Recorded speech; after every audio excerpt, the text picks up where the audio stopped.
Kate. Hi, Pauline. I'm so grateful that you're here. We've been sort of chatting right after you arrived, just how much you mean to us. And we're grateful that you have spent time at our studio and for some of your magic here because it lingers. So I'm super duper excited to sit down and chat about everything. All right. So this podcast serves to illuminate the unique path that Like, you're up for this. Like, this is like so perfect for you.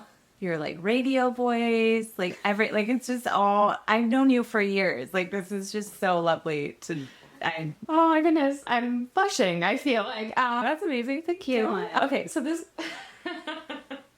great. The podcast just serves to illuminate the unique path that every actor takes. Sure. And I think by hearing other actor stories, it allows the listener, the actor, to maybe have a little more softness around the idea that there's one way to do it. There are time restraints. You must hit these things by this certain age. And if you're not doing it this way, then it's not going to happen. We're all very different. So, of course, our paths are going to be different. But by sharing stories, I think it spreads the message that we're on our own unique path. We're all different. Take a deep breath. You're right where you should be. So hearing your story is going to help facilitate that for a lot of people listening. So I hope so. You haven't heard my story yet. I mean, you know it, but let's cross our fingers. Okay, fingers crossed, toes crossed. Got it. Okay, so you were raised in what you call pre-Kardashian Calabasas. Yes. Right? You studied dance for many years. Your mom was in the business as an agent, and it wasn't until your last year of college at Pepperdine that you booked your first professional acting gig. Is that right? Yeah, I was a dancer. My mom was one of the first dance agents with her best friend. So that was the time before. Isn't it so funny to think back and be like, wait, so dancers didn't have agents? Like, Boston. yeah. Wow. So I grew up with her. I think being with my mom, it really, I think, like, sharpened the tool of like my taste, if you will. Like, it would go with her to these, conventions and such, and people would audition for her with like a monologue, a dramatic monologue, a comedy, upbeat tempo song and a ballad and whatever. And I remember we would drive home and I would flip through the headshots in the front seat and she would be like, okay, so what did you remember of this person? And what about this? And like, was there an area that this person could have done this, or when they got nervous? So like, I loved it. Like, that was like my Disneyland. Like, my sister, not so much, but I would like just sit on the floor of her meetings or her, workshops and just like eat it up. So I think experiencing that from a young age really developed my taste. And then when I was very driven, I wanted to be a dancer. I got a full ride to Marymount Manhattan for dance, and then had some stuff that I needed to stay in LA for. And so I went to Pepperdine University, and I really didn't even think about acting until actually in high school. My theater teacher was like, if you audition for this school play, I'll give you like extra credit. And I was like, fine, fuck it, whatever. I don't care. More time for me to get off and like do dance so that you could go off campus for sixth period or whatever.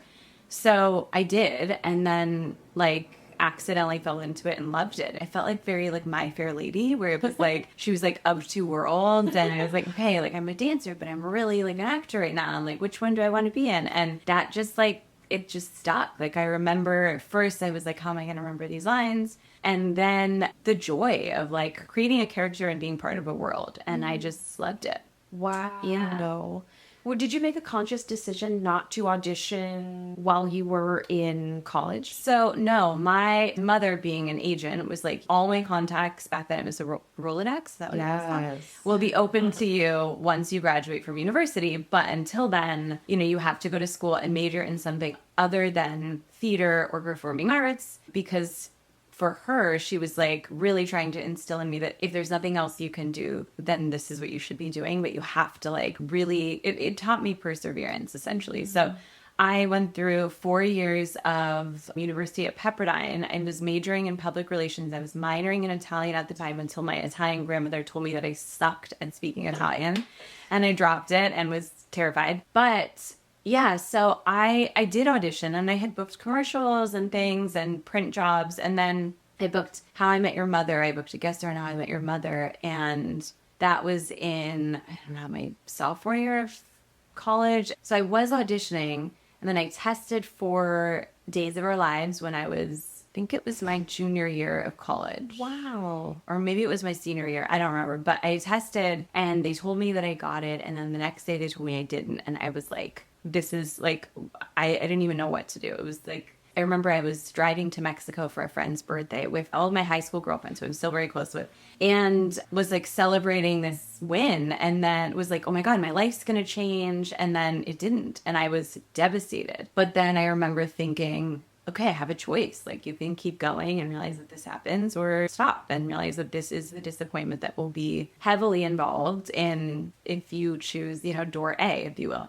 So I just kept auditioning, and then, and so then I booked Days of Our Lives. I think it was like the year I graduated. But I had tested for shows, and I just kept thinking, like, I remember it was like my senior year, I had tested for a few shows and was like, okay, like something's gonna break. And like, how ironic that I had to go through almost nearly like all 4 years, and like still, like, I was just dying every time I got an audition. I just wanted to leave school so badly and like be on set.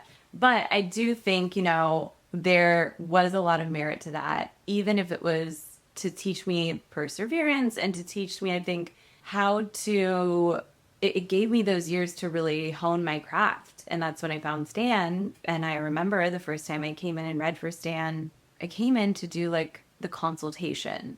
And I thought, okay, this will just be like a meeting. And I'm generally like a pretty prepared person. I'm a Virgo. So I was prepared, but some of the lines, I remember being like, it's close enough, whatever. And he was unimpressed, like very unimpressed, and just was like, this isn't good enough. Like, if you want to do this, you have to be off book and you have to be this. And like, if this is what you really want. And I remember I broke down crying, and not crying I remember one of Stan's favorite stories that he used to tell people, but not crying in a way of like, oh my God, you're such a dick, but crying in a way that I was like, I feel so seen that someone thinks I'm talented enough to be this hard on me. Mm-hmm. And so I immediately said to him, like, I don't care about any other details. Yes, I'm going to school. Yes, I'm doing this. Not like, I will be here. I will be on time. I'll be prepared. I will be your best student. And like, put me in, coach. And so that's sort of how I started with Stan. Wow. Yeah. Wow. That's amazing. Mm-hmm. That's amazing. So when you got your audition for Abigail, you were in class, right? Yes. So what happened is I had tested for a role for Days. I got it, and then I didn't get it, and it went to someone else. And then they brought me back. I think I tested for something else. Yes, I did. I came back and I tested for something else with the character of Casey Diedrich. Oh, no, I sent you guys. Yeah. And I did that test with him, and they were like, you were great. It was awesome, but we're no longer like working this character. We're taking that character off the canvas, or the idea, because it was a new character. So then that was the second time I had tested for them. So I had gotten quite close to Marnie, the casting director. And then the third time wasn't a test. Marnie called me and said, what did she say? Oh, she was like, can you come in for a meeting? And I was like, no, I'm not coming in for a meeting. You guys have seen what I can do. Like, I didn't say like, this is bullshit. And I wasn't super cocky about it, but I also was just like, what am I doing? And she was like, just come in and we'll talk about it. And you have to dye your hair blonde before you come in. And I was like, I'm sorry, what? I had never dyed my hair before, and it felt so crazy. And I went to sit down with her, and she said, before I went, oh, I know, my boyfriend of 5 years broke up with me. You knew this story? You remember that? I've listened to every podcast you've done, and watched the podcast with you and your colleague. And as a friend. That way too. But so my boyfriend of 5 years broke up with me the night before. I remember I was like so excited to show him my blonde hair, and I was like, this is going to be great, and I'm going to go book this job. And we went to sushi that night, and I remember I literally took the roll and almost put it in my mouth and was like, no, I think we should see. I think it's basically was I think it's time to call it. We should go our separate ways. And he was a musician, and I was just stunned. And then the waitress came up to us and was like, do you know I see you guys here all the time? And in our culture, do you know that if you look like brother and sister, that means you're soulmates, and you guys you're soulmates. And I remember being like, did you hear that? We're soulmates, so fuck you. But then I was devastated. I went home, I cried. I think I made my mom sleep in my bed that night. I did. And we woke up the next morning, and she said, your life's going to change today. And I was like, no, it's not. How could it? I lost the love of my life, blah, blah, blah. And I got myself together, went into Marnie's office, and I walked in the door, and Marnie is from Boston, and she's very from Boston. And I walked in the door, and I was like, hi, hey, like, so happy to see you. And she went, what the fuck is wrong with you? And I was like, what do you mean? And she was like, sit down, something's off. Like, what is it? And it was like, no, nothing's off. And then I started crying, and she like kind of talked me through it. And then very sweetly put me in front of a mirror, said some like very sweet things while she like made me look at myself, and then was like, okay, now I'm going to fix your makeup, and then we're going to go into this meeting. And I was like, okay. So she was like fixing my makeup. It was a very, very sweet moment with her that I'll never forget. She was really like the first person to believe in me that way. Wow. I think Stan probably was the first person to believe in me that way, but she was the first person to put me in front of people and like give me an opportunity. And then I went into this meeting, and she said, just be very vague, like, this is for this role, it's for Abigail, but like, it's a recast, but you're not really supposed to know that much, so just be very vague. And I was like, what do you mean? She's like, I might ask you questions, and just, you know, at one point, it was like going really well in the room. I think there were like 5 or 6 people, and Gary Tomlin, who was the EP of that show then and now is the director who I work with often, he said, you know, we work really fast here. Are you, like, we do a lot of episodes a day, and we work really quickly. And then the room was quiet, and everyone was looking at me, and I was like, they, what am I supposed to say? So I was just like, I love episodes. I remember at that point, Marty went, okay, Kate, will you wait outside? And then she came out to me, and I was standing there, and I just was like, I remember like preparing myself for disappointment. And she came out, and Marty was crying, and I looked at her, and because she had tears streaming down her face, this like, it was kind of like the ice queen. I was like, it's fine. Don't worry about it. Like, you did what you could, and it's just not meant to happen. And I'm just going to, like, I'll be fine. I'll be on another show. Like, it's cool.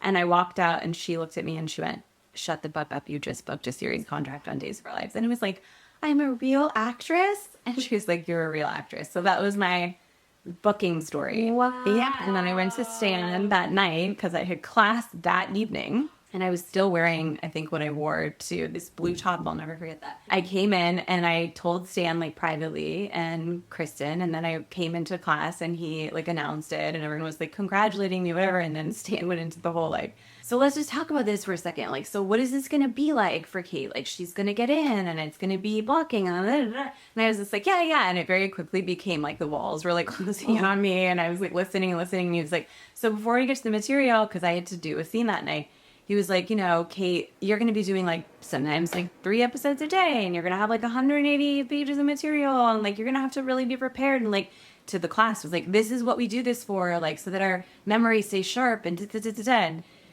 I was like, yep, this is what we do this for, this is what we do this for. And I got up, and I was doing a scene with, it was either my mains were like Tim Chu or Ray Lee or Katie Hall, someone like that. And I maybe want to say it was with Ray, but I just totally was like outer body experience, couldn't remember a single line. And I just looked over at Stan, and all I could think of was like, okay, 180 pages a day, blah, blah. And I remember I like turned my face towards the wall and just like put my head against the wall and was like, I don't know how I'm going to do this. Like, I hired the wrong person. Like, I have a terrible memory. Like, this is so bad. And, you know, everyone laughed, and Stan gave me a hug and was like, you're going to be good. You got this. Like, you're going to be fine. And I was like, okay. So yeah, that was the process. Wow. I know. So how was it stepping onto an iconic show, and you're dealing with actors that have been there for a very long time and characters that have been established for decades? Did you feel any imposter syndrome? Yeah, absolutely. And I remember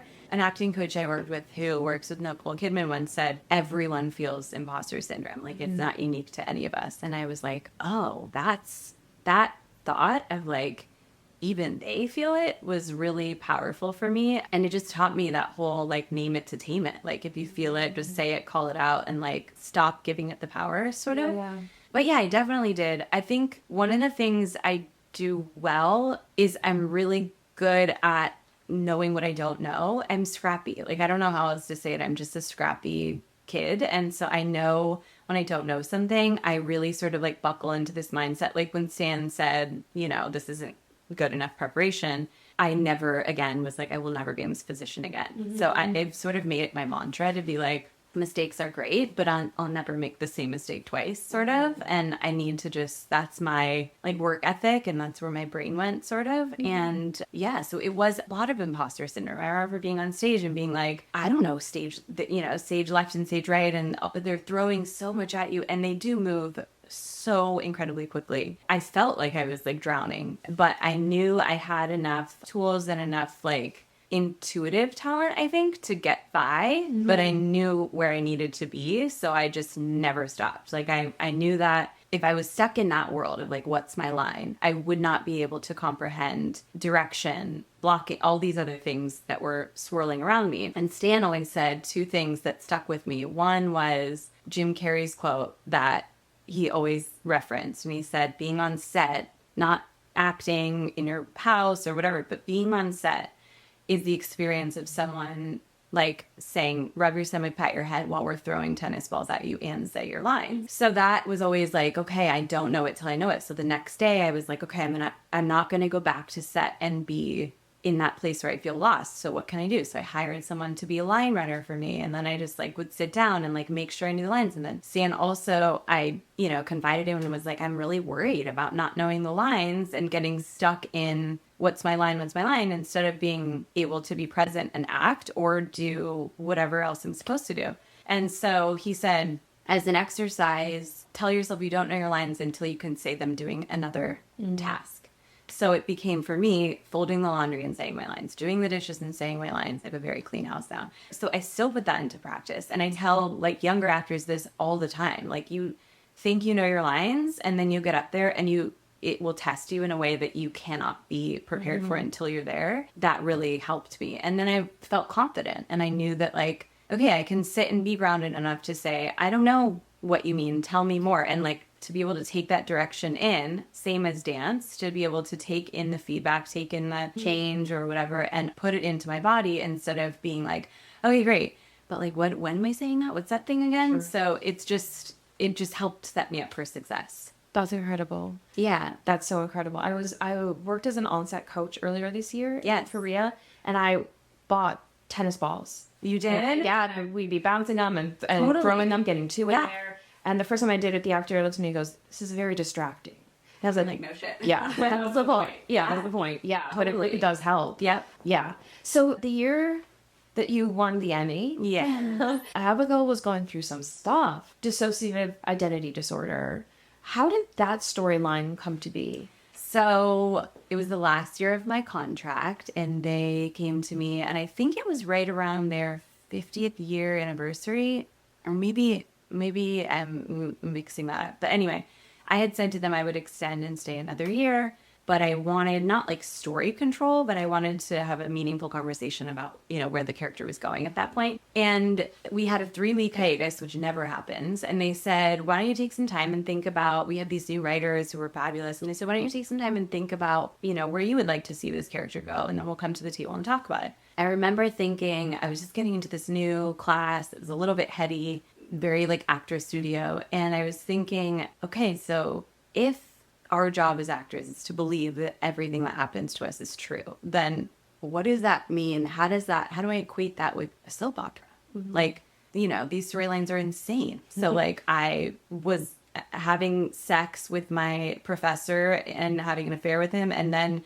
suddenly those are all flashbacks and I'm really a virgin. And so like that never happened. And then this, and then my dad died in an elevator. And like, so I was tracking in my mind, like, what if all those things were true? I mean, it would make for a great dark comedy, but also I thought to myself, like, what would that do to a person? So I found this therapist at Kaiser who I knew sort of well, just had a conversation with her and said, like, if you just go with me on this, like, if all these things were true, like, literally, I think I had a baby that was kidnapped, like, all this crazy shit, like, what would you, like, diagnose me with? And she was like, well, I mean, we're talking about someone who had all these fantasies that were, she was like having an affair, but they never happened. And then she realized later and da-da-da. So like, I mean, I guess that'd be like dissociative identity disorder. And I was like, something about that. I was like, yeah, that's perfect. Tell me more.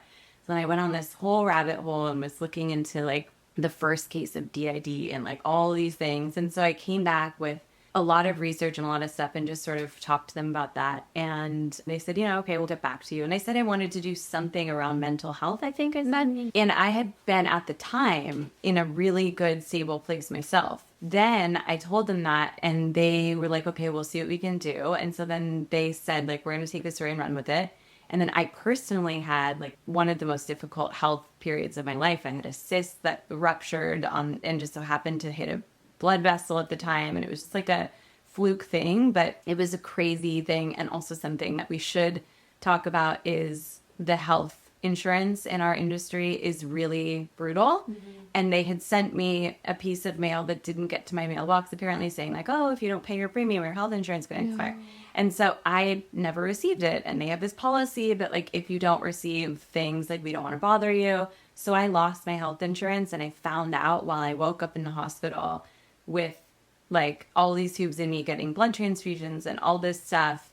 And I had booked a play with like, I think it was Laura Dern in the net bending for that Saturday. And I knew from Monday to Thursday, I knew I was like not well, but I kept telling myself like, I'll just get myself to Saturday and then the curtain will close and then I'll go to the hospital. Like that's just logical, like thinking that's what will happen. But then I couldn't make it. And on Thursday, I was so ill, so sick, went to the emergency room, blah, blah, blah. Anyway, so we found out while I was there, when I woke up with the blood transfusions, that my health insurance had lapsed. And I was like, I can pay the $400 or whatever it is. Like, what do you mean? It was on auto pay or something. And because I have 2 different last names, it didn't get in the system or something happened. So I woke up from this major health scare and realizing that like virtually what I had worked for the past 5 years was just going to be gone. That was like a low I had never really experienced before because I tend to be such a prepared person. And then I got this like climactic moment of the Abigail story.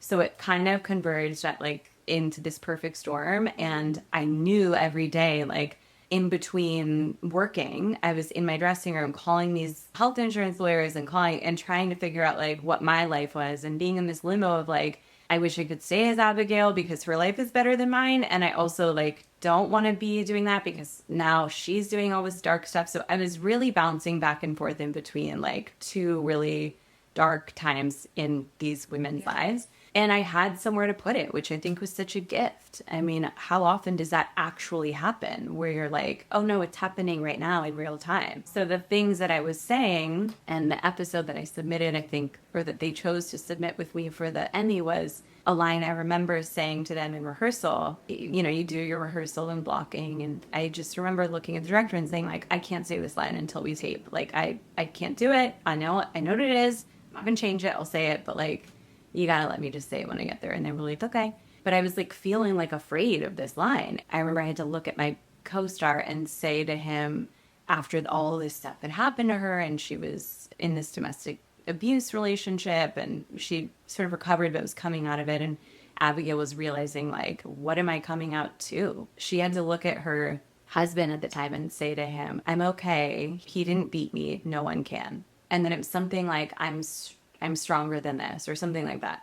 And I think those lines, I just was like, yep, noted, got it. Well, we will be saying this on the day, but that was it. And I do think that it was such a gift to be in that weird intersection where our lives really had that sort of parallel track where I was fighting for getting my life and my savings and my sanity back. And so was she. And so anyway, so yeah, that's the story. Yeah.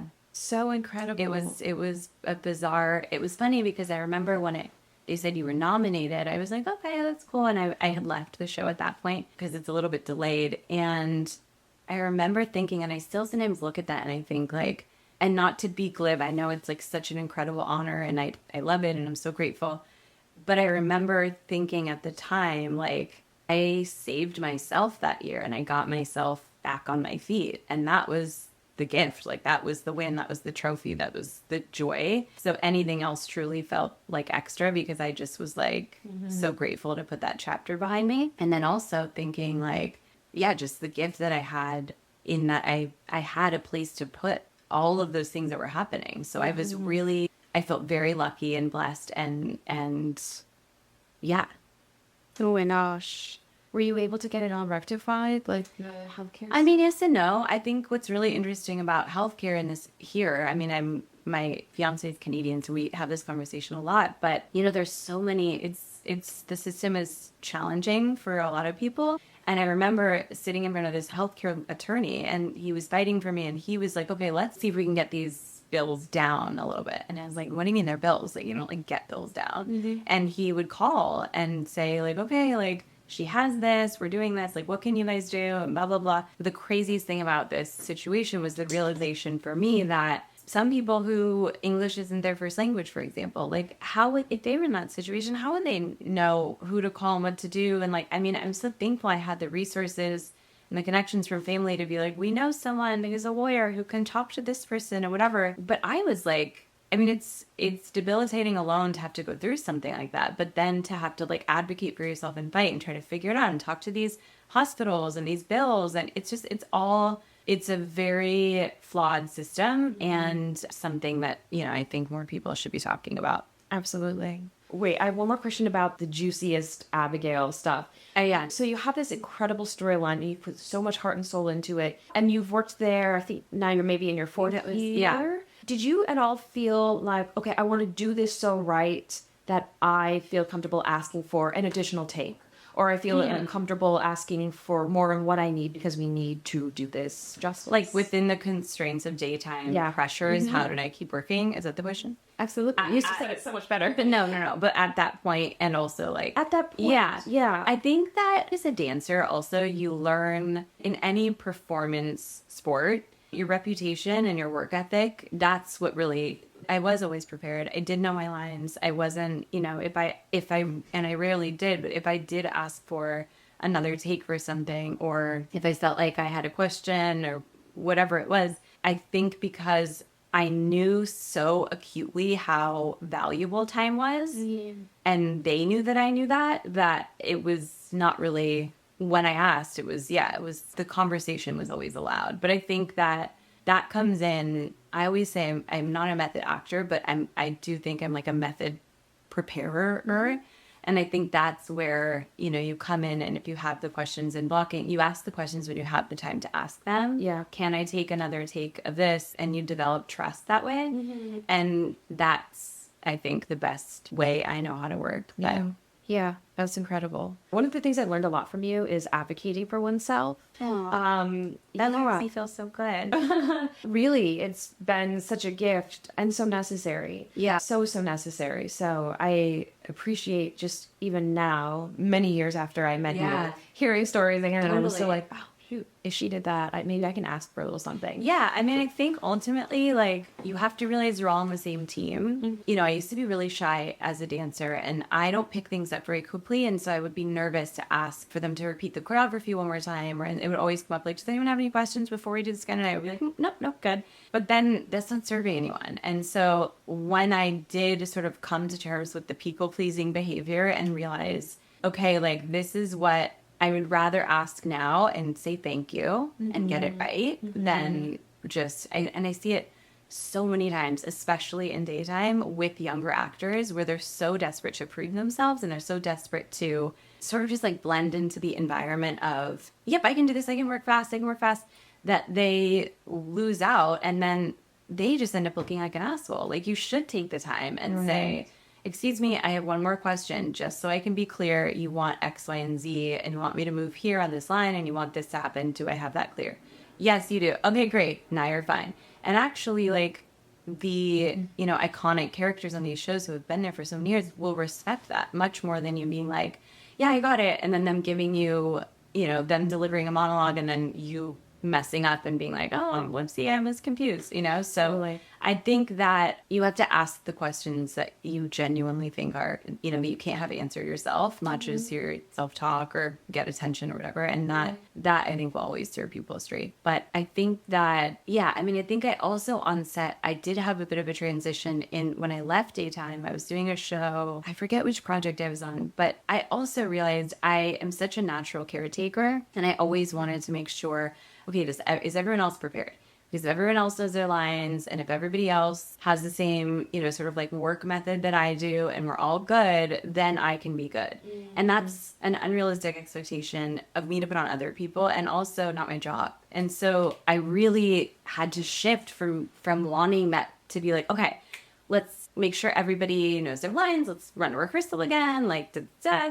And having to say, like, okay, no, that's just me selfishly wanting to soothe my own anxieties. And I need to just sit back and be like, okay, I'm going to show up, and whether they sink or swim is on them, and I'm going to, deliver and execute appropriately. But I selfishly would be like, okay, maybe you haven't had tennis balls thrown at you before, and so you might not know what it's like to work under distractions. So let me just like help you. And I really had to switch and be like, and they might not know that. And then what? And then that might affect my performance, and that will suck. And then what? And then I might have to redo it. And then da-da-da. Okay. And then what? And then I'll take the challenge as it comes, Mm-hmm.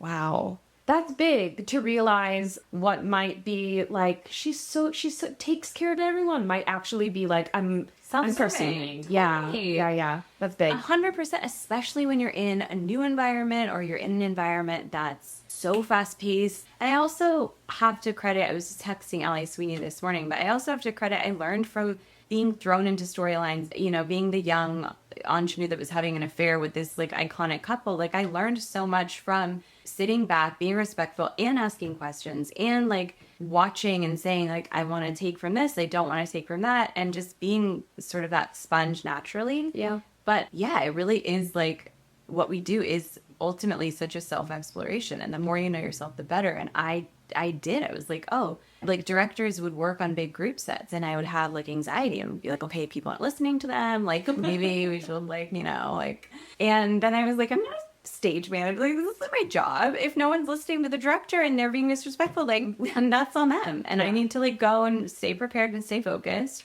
And it took me so long to get there because I just thought, well, I'm helping everybody and how lovely. But really it was like, I would really like you to succeed so I can succeed. And that's not, that's not right.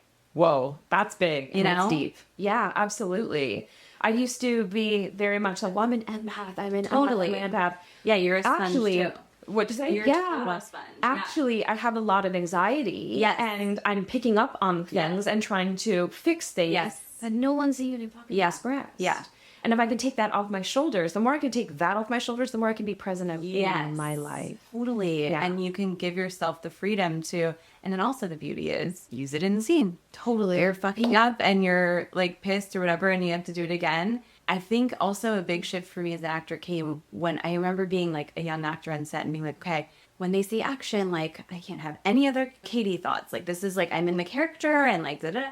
But then even when we're sitting here, like I thought about like where I was 2 minutes ago, what I have to do after. Like so I remember thinking like, okay, so it's okay to have thoughts and to have a life. Like how many times do you see actors, even on set, I'm sure, and taping, where you're like, they're living their life and they're so like animated. Like I talk with my hands all the time, which Stan would make me spit on my hands, or I used to like tape my forehead and be like, don't use your eyebrows. You remember those? Tape the forehead. But like all this human behavior we have. And then you would go and say like, okay, action, or we would be self-taping or something. And all of a sudden you see all the time, people just sort of like, it disappears. And you just become this like stoic, like I'm acting now. And you're like, huh, what? And it's also this like generation, I think, of like wanting to be like a chill actor, like I just want to be normal and like casual and like mess up my lines a little or like talk quietly. And you're just like, but that's not. So it's not a choice. You know what I mean? And so that was a big shift too, when I would be like, oh, like this is what's going to fill that time when I'm not like, are you prepared? Because I don't want you to fuck up for me, for my sake. Like, and then I would get the joy of being able to have human behavior influence my character of like, I'm so pissed at this person that they don't know their lines and they're not prepared. And maybe that's going to fill the space of this scene in like a different way. And maybe my body language will be different and whatever. So I think that shift really did like sort of free me in a way. That's huge. Like allowed me to be messier, Wow, I love that. I think I'm going to be thinking about that for a very long time. Oh, God. Yeah, that's good. I wanted to ask a little bit about the movies that you did after Days, but I also then want to really talk about Casa Grande because I had never seen you do something like that before. Casa Grande came to me it was the pandemic, it was COVID. I think it was 2020, like fresh COVID, And it was still very new that people were like submitting self-tapes and everyone was like, what are we going to do? And this script came to my manager. He had mentioned something about it. And I grew up in equestrian also. Like I rode horses and my grandfather had a 40-acre ranch. And I think this was after the show Yellowstone had happened, maybe, which was like a big craze. And so he had sort of mentioned like something about this show that he had and the script that he had read. And I was like, is there a part for me in it? And he was like, well, I don't know. And so I read the script and I said to him, I want you to get me an audition. And they actually were like, you know, we know Kate's work. We like her a lot, but she's not right for this role. For Hunter, she's more girl next door type. And this is like a badass character who's really whatever they had in mind, which Stan always told me too. Theater and TV are different because the theater, they want to see you like this and then they want to see you like transform. Yeah. And as actors, TV and film, like they want you to like show up and be the person. Yeah. To like dye your hair before you come to the meeting. Right. Right. Exactly. Yeah. Absolutely. Like, Okay. And you're like, highlights done. Yes, Yeah. yeah. What toner? So my favorite thing is to be underestimated. It's like I live for it. And so I was like, I'm sorry, you're telling me no? Like, great. So I read the role, and if they won't let me audition for it, then I'm going to do a self-tape. I'm going to send it in, just get the tape in, and let's see what happens. And I don't know why it was this, like, brazen confidence I had, but I remember I read it, and I just knew, I'd never seen Yellowstone, but I just knew who this character was. I knew how she walked. I knew what her wardrobe was. I just, like, saw it. And I never really have felt that way before. And I think I wanted it for myself, selfishly, obviously, for my career and blah, blah, blah. But I just was really attached to her, which is never a good place to be when you're auditioning, obviously. So I said to them, send me the sides and I was just going to send me a self-tape, like whatever. And they were so funny. They were like, just tell her to pick a scene from the pilot and like, like they literally were like, we're not even going to send her the sides. I was like, okay, great.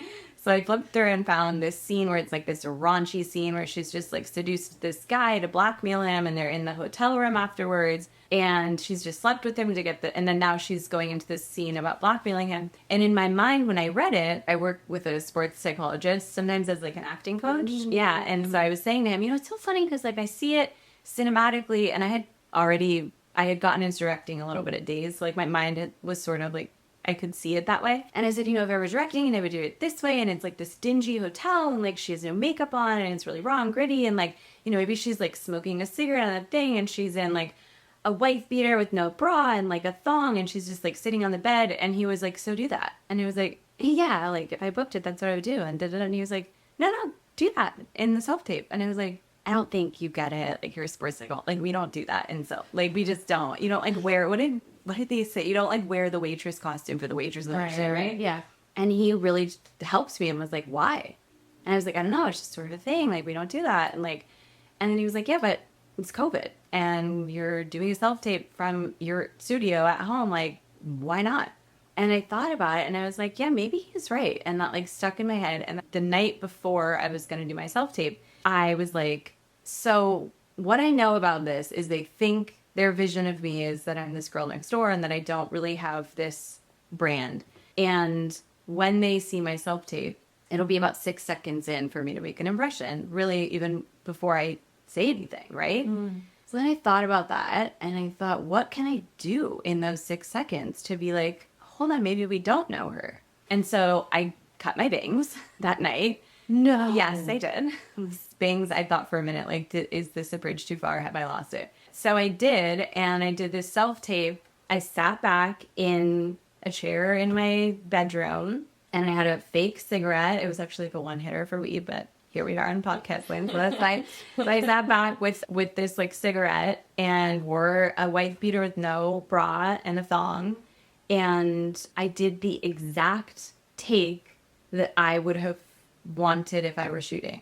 And I remember thinking, okay, now I know whether I book this job or not, like that was the creative fun experience for me. Wow. So that's fun. And like, I can put this away and like, who knows what I'll do with my bangs. So like, this is where we are now. But I was really like attached to that vision. And so I executed. I remember being like, oh my God, like my face had broken out and I had like a pimple that day. And like, am I really going to do this with like no makeup? And then I was like, yeah. And it was so freeing and so awesome and so incredible. I think everyone should try this, but I actually love working with no makeup on. Like it's one of the most raw, vulnerable. It like does something to us as women. I don't know why. I can't explain it, or maybe it's just me. I don't wear a lot of makeup anyway, obviously, but I'd done it several times on every show I've been on where I just wear nothing and it just changes things in your body. You're just like, you feel so naked and you're like, okay, here we are now. Now what? Like, we're out there. So anyway, I did that self-tape and sent it in.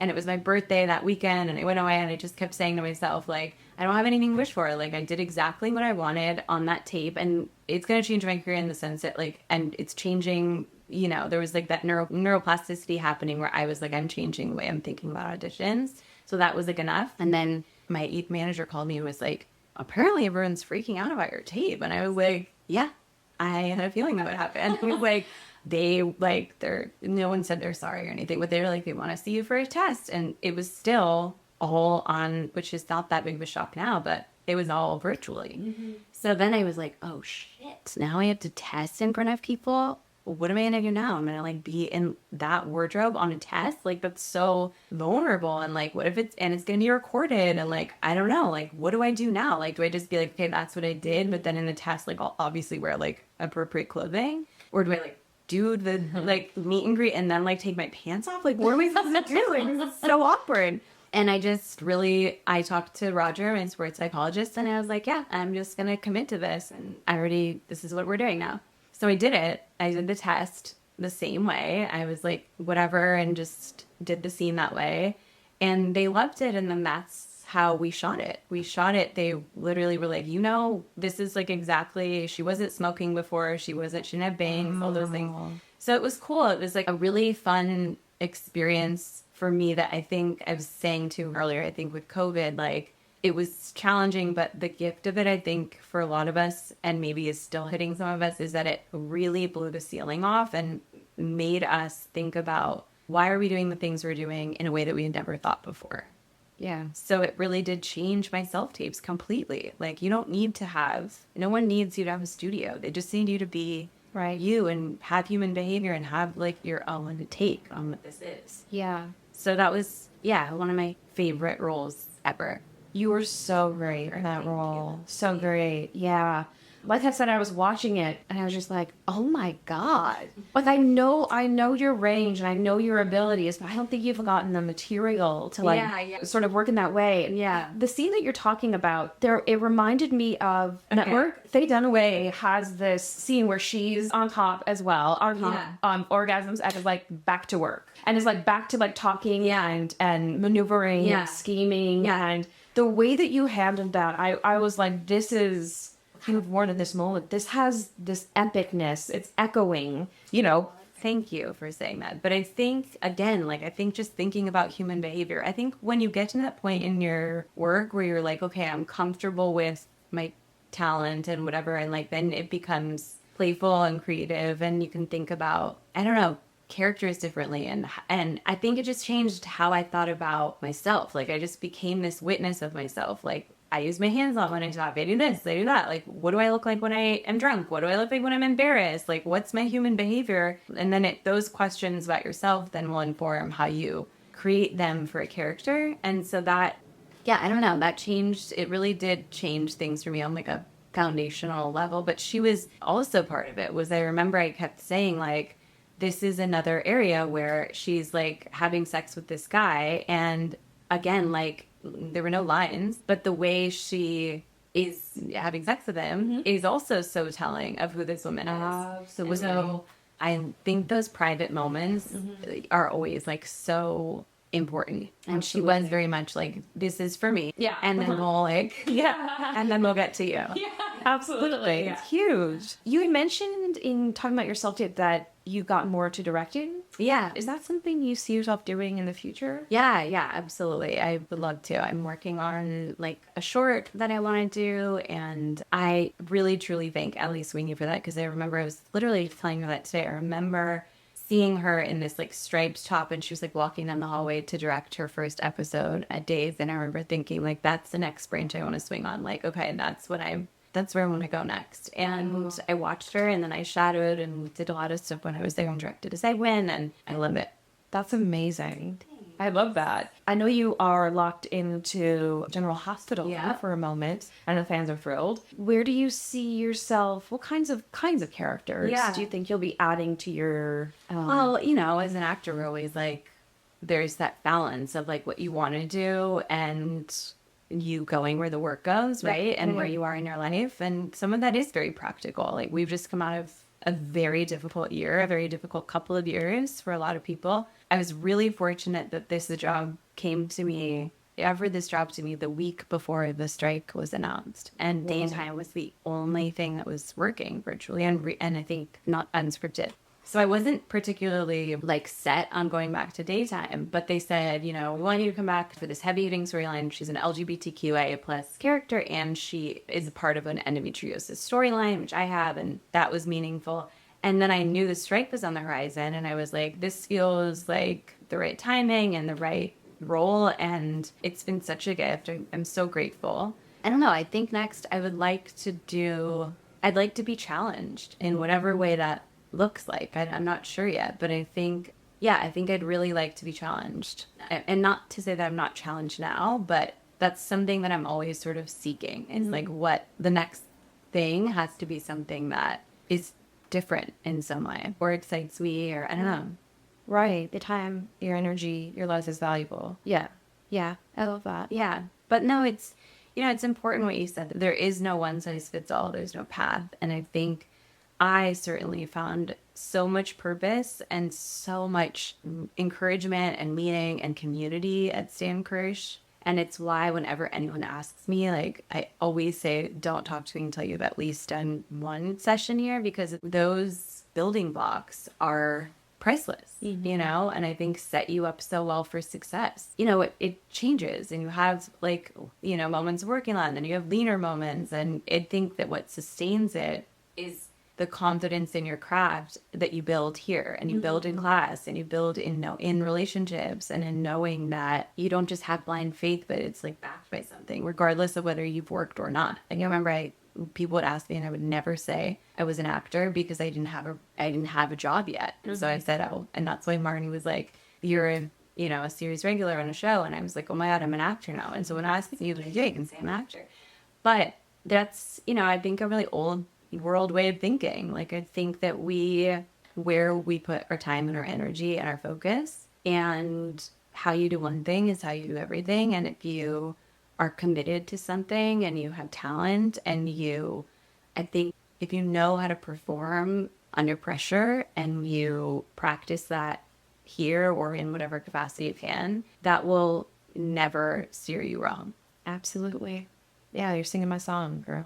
100%. Yeah. Brilliant. So I end these sessions with 10 questions. Originally came from a French series hosted by Bernard Pivot. They're better known as the questions that James Lipton asked every guest at the end of Inside the Actors Studio. He's no longer with us. There's not an opportunity for that, so here we are. Oh my God, exciting! Inside the Stan Kirsch Studio. I love it. Inside SKS. Kate Mansi, what is your favorite word? My favorite word is no. I love that so much. Because I just love it. It creates boundaries. What turns you on creatively, spiritually, or emotionally? Or physically? Yes. I think what turns me on is certainly being challenged. And I think synergy really turns me on emotionally, mentally, physically, all the ways. Like feeling like you're on the same page with someone and you see the vision, you get it, like when you hit that stride. I think that's my jam. Love that. Also being clean. I love to be clean. That's my biggest turn on. What turns you off? What turns me off? Sounds, smells, truly like that. But also what turns me off, I will say, is arrogance and working with someone who's not prepared or has like that attitude. That feels like a waste of a life because you're not curious about what you're doing. And that, It's me. I just love sounds, smells. It's true. I'm very sensitive to sounds and smells. I hate it. Dude, same. This morning I was like, there's so much stimuli in the world. Yes. It's just like regular life, but so much. Okay. What is your favorite curse word? Fuck, obviously. Yeah. I mean, motherfucker, but like really, I'm a solid fuck is the one. What sound or noise do you love? Oh, none. I love the sound and smell of the rain. That's my favorite. most soothing. And also just, I love the sound of like when my dad sees me and gets excited and says my nickname and pulls me in for a big like hug. That's like the most comforting thing for me. I love that. What sound or noise do you hate? Any bodily fluid noise, it got to go. Burping, any of that. No, I think sound or noise do I hate? Just so many. I'm such a sound sensitive person. But yet I can't really work when it's completely silent. So like I need it, but I hate it. I think, yeah, just chewing, chewing's a lot. It should be subtle and demure.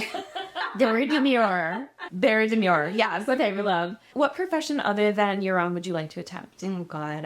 I almost quit for a while because I wanted to be a psychiatrist or a psychologist, rather. I don't think I would do med school. But yeah, I love self-exploration and therapy. I mean, that's not a shocker. But yeah, I would definitely do that. And then I think also growing up and watching my mother as an agent, like I love that. And I think that's so ingrained in who I am. And I work with the Artemis Agency, which represents nonprofits and foundations.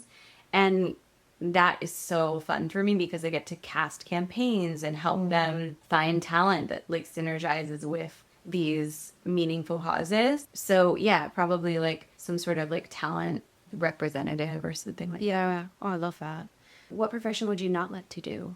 Math teacher, anything with directions, not good at that, And if heaven exists, what would you like to hear God say when you arrive at the pearly gates? I don't know. A friend told me this Buddhist monk went away and was on a silent retreat for a long time. And when he came back, he didn't speak for like crazy amount of time. When he came back, they said, "What did you learn when you learned?" And he said, "And right now it's like this." No. And I remember being like, I don't understand. And my friend who told me said, that is the framework for everything in life. It's like whatever, whether it's good, bad, whatever, it's just, and right now it's like this. And then in 5 minutes it might be like that. And then it'll be different, whatever. And right now it's like this. And I think that's just sort of then, yeah. What's your least favorite word? Anything? My least favorite word, I should definitely ask my fiance. I'm sure you know about. But I don't know. I'm so attached to so many words. I really don't know. I don't know my least favorite. That's okay. You have all of life to explore that. Yeah. Thank you for being here, Kate. Thank you. Appreciate you so much. You too. And see.